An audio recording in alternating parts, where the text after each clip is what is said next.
Hey everyone, so in this video I'll be showing you how the pricing engine works in HyperConomy. So in the last video I showed you how to make a shop and how to do basic buy and sell commands. So when you start out, the economy starts with no items in it, and you can, as I said last time, you can check the item stock by typing /is, and then you can look at the stock. When you first make your economy, all items use something called a start price, and that's set to true. And basically what the start price does is it sets the items to a certain price, which in this case for stone is 6, until there's enough of that item in the stock to start using the dynamic pricing engine.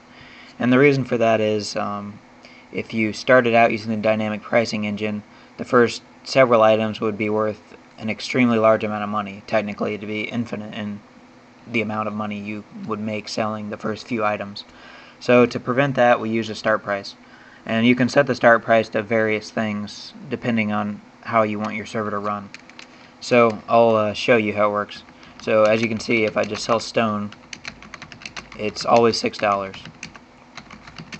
But if I want to switch to dynamic mode, I need to sell as many items as there are right here. So it takes around 5,000 items to reach the hyperbolic curve, which is the dynamic pricing mode.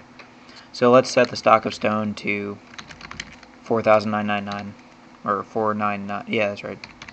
Stone 4,999. So one more item is needed to reach the hyperbolic curve. So if I sell one more stone and then type /is again, it'll say use start price false.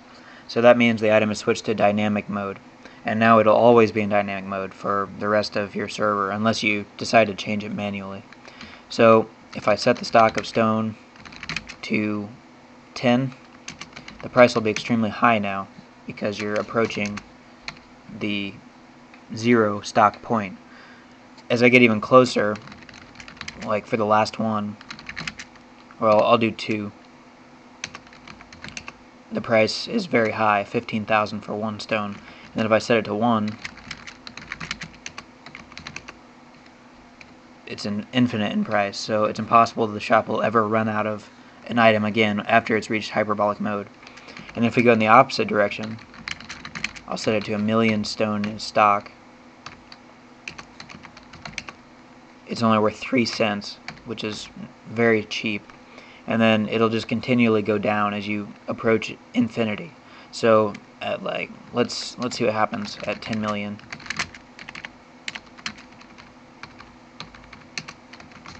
At 10 million it's worthless. So let's go back to 2 million. 2 million, it's worth 1 cent. So as you can see, it's a hyperbola, which means that it approaches infinite in price as the stock approaches 0, and as the stock approaches infinity, the price approaches 0. And that's a pretty big advantage over other dynamic pricing engines, just because it means that eventually, at some point, the item will balance out. So when you start out, perhaps stone isn't really worth what it's set to. So let's go back to 5,000. Perhaps stone's not worth $6 on your server, and how much something is worth is it changes constantly, like the real world. So perhaps on your server it's not worth that much, so people will sell a lot of stone until they reach a price that it balances at. So say it's only worth $1, I mean, eventually people will start buying more of it. And for some items, I mean, they don't really have much use in Minecraft, like perhaps like a gold block or something, and they're kind of just like the cash crop of Minecraft. People just sell them until they're very low in price, but even those items, they'll still have a point at which they'll balance out. So a lot of people seem to think that it's bad when players make a lot of money from the economy, but eventually for any item it'll balance out. So I've shown you how the dynamic pricing engine works, and I'll show you how it varies for different items. So for a diamond block, you can see that it only takes 100 items to reach the dynamic pricing engine curve. So basically, what determines how many items it takes is the median and the value. So say I'll go back to stone to demonstrate.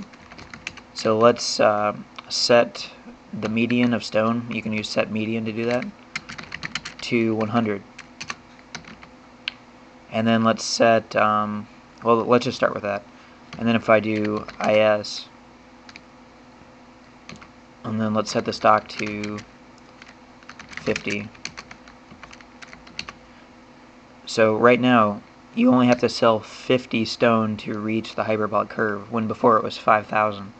So basically what that means is the price is going to be a lot more volatile now that the median is small. So with each stone that's sold or purchased, the price will change a lot.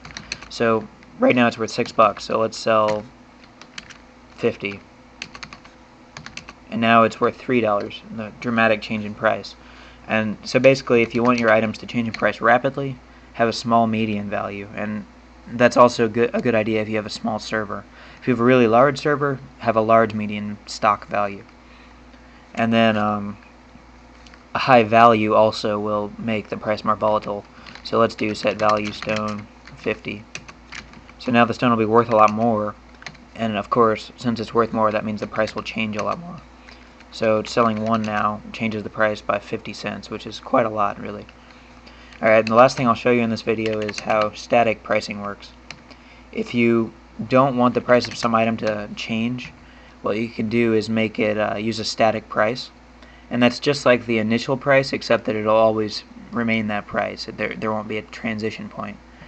So what I like to do on my server is sell items that are not normally in the game and make them a static price. So let's do sets, well, if you want to check the name, if you don't know the name, type /II. So it's disk 11 disk. So let's do set static 11 disk. And now if you do /is, it'll say use static price true. And when static price is true, this is irrelevant. The start price and the dynamic price are irrelevant. It'll always be 25,000. So if I type /HV, as you can see, it can be sold for 25,000. But when you look here, it says it can be purchased for 100,000.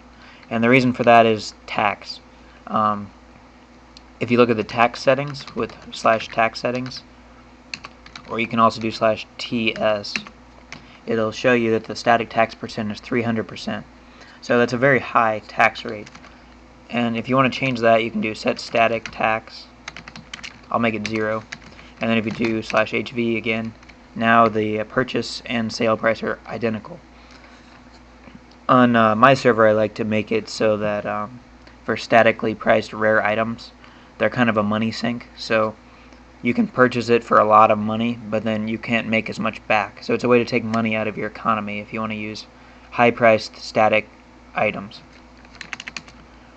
There are a few other features I'll show you really quick. One really useful feature is the scale by % command. So what this does is it scales any setting by a percentage, just like the name. So let's change the stock value for all items by, let's say 50 or 25. Let's make them 25% of what they were before. So to do that, we do scale by % stock and then 25. The last one is the percentage value.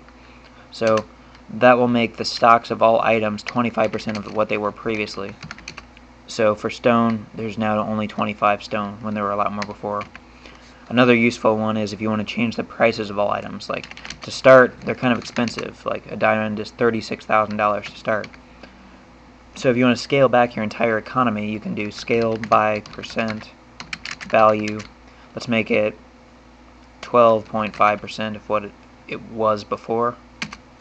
And then you also have to do scale by % start price, just because most items are using their start price. And you always want to do the same value if you're doing value and start price, otherwise you'll get strange results. So now if you check the price of a diamond block, it's 4,500, which is a much more reasonable amount. And then let's do, and gravel is one of the most worthless items by default, and it's 12 cents. So you could go a little bit further, but once you get gravel down to around 1 cent, you don't want to go beyond that, because then it'll either be worthless or it won't change from 1 cent. So you want to find a good range And really, the amount of money things are, if they're scaled relative to one another, it's irrelevant. It's just a visual thing. I mean, sometimes it's nice to have less zeros in the prices.